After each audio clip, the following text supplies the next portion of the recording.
โตมาก็อยู่แบบนี้แหละชีวิตมาแบบนี้แหละ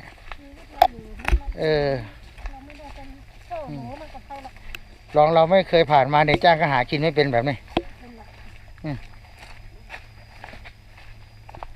สมัยก่อนนะตอนที่อามาแรกๆนะอุ้ยต้นนี้หักเลยนี่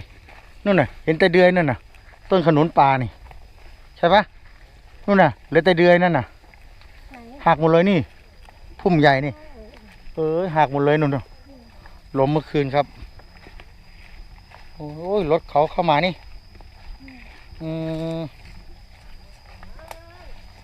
มาทีหลังเขานี่รถเขาไปจอดอย่างข้างในนี่หาได้หมดนี่ตามนี่นะ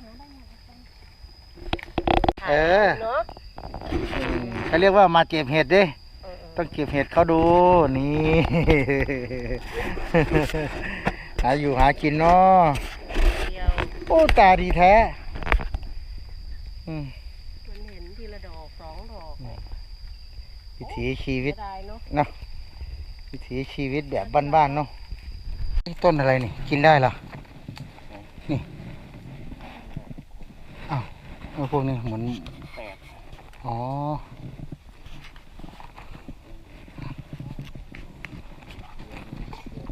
เยอะหมดแดงเยอะมันมีรูอะไรกัดขุดแล้วนี่ตายอ่ะ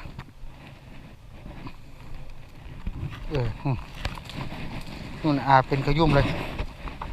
ข้างในนู่น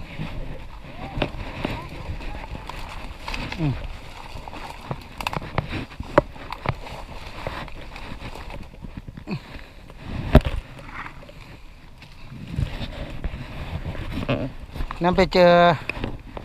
เห็ดปวก2 ดอกครับ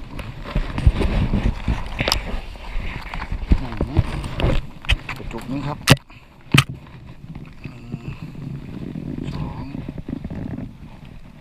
4 5 6 7 8 9 ดอก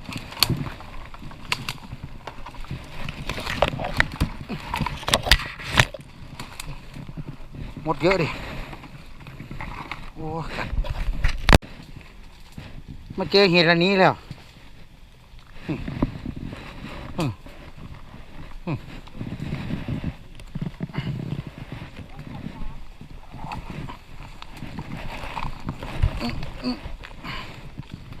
มุดอย่างเดียวน้ำไม่กลัว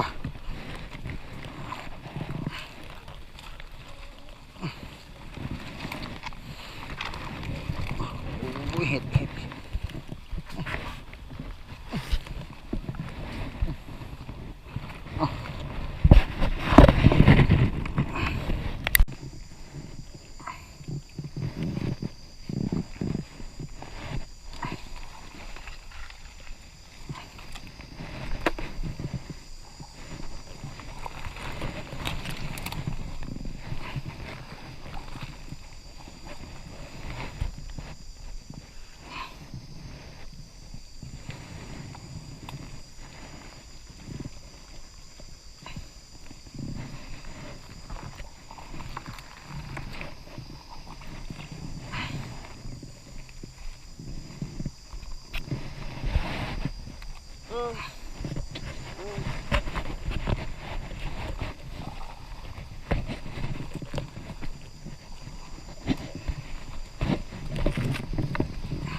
มุดอย่างเดียว ทำงานตรงไหนอีกอ่ะโอ้ไม่ต้องมาหรอกนะไหนจะไปเก็บภาพ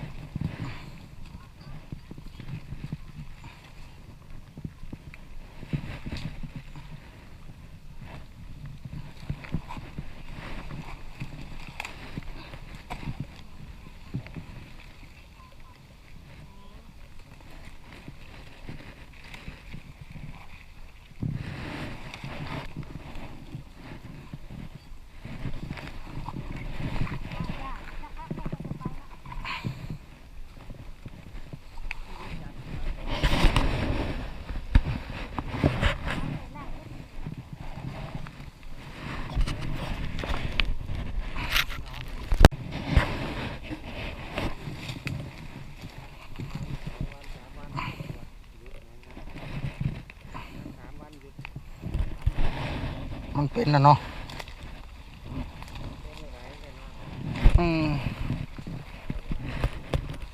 เวลาพัก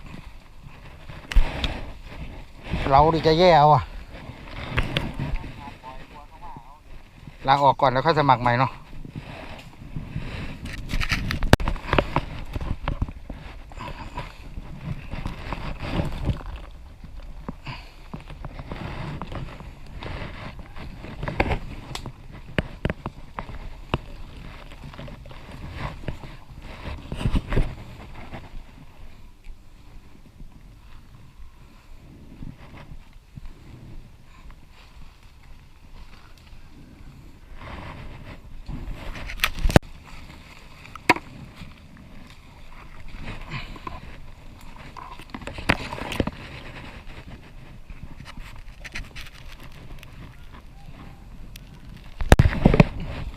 นี่แต่เห็ด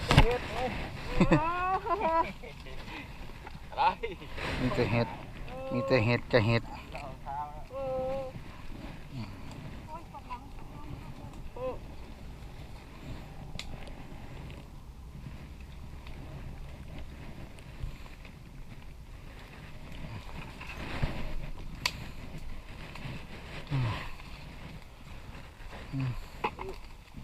ดงเห็ด ดงเห็ดชัด ในบนนั้นใช่ไหม ๆ พ่อบอกเอาไปถอง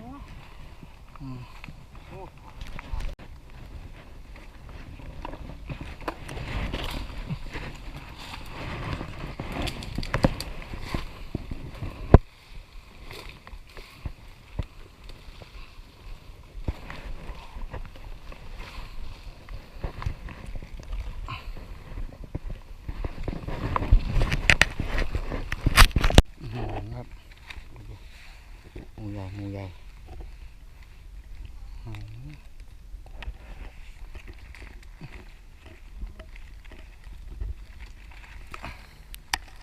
มาเก็บด้วยกันเด้อพี่น้องเอ๋ยนะครับ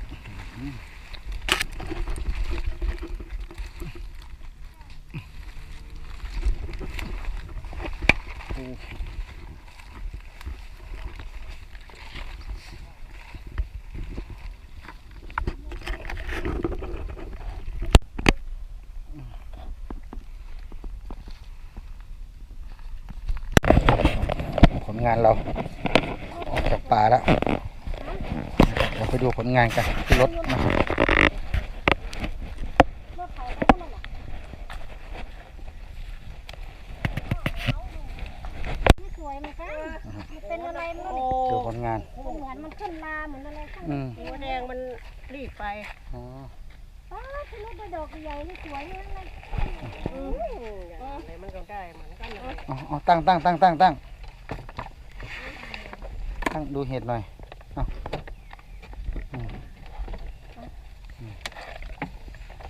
มีหอยด้วยธรรมชาติ ไอ้นั่นไม่ใช่ในป่าเห็ดนี่ เห็ดเน่า เห็ดขายไปแล้วไม่ใช่เหรอเมื่อกี้ นี่ครับป่าโอ้ยสุดยอด ยอด ทีมงานหาเห็ด ยอด เดี๋ยวไปเจอ ว่า ขั้นตอน เดี๋ยวกลับไปก่อนก็ได้ ทำต้มเห็ดนะครับว้า อ้าวคือหากุญแจเห็น เต็มคันรถ นี่ผลงานรวมครับเฮ็ดมื้อนี้มาพี่น้องเนาะมานครับมานหายากเลยสุดยอดนะครับออกหลายครับมื้อนี้คนก็หลายพร้อมครับหลังจากนั้นเฮาสิมาตัดตีนเนาะพี่น้องเนาะครับเพื่อที่ว่าเฮาสิเอาไปต้มนะครับต้มแล้วก็ครับต้มให้มันจืดเอาไว้จะกินย่ามมันหาบ่ได้นะครับเดี๋ยวฤดูฝนมันก็สิบ่มีแล้วเนาะพี่น้องนะครับสิใส่ฟิตไว้นะครับเก็บไว้จะกินครับผมมันย่ามบ่มีมันหายากนะครับแซ่บเลยเด้อพี่น้องครับคลิปนี้ก็บ่มีหยังหลายครับขอฝากไว้ซ้ำนี้เด้อครับสวัสดีครับ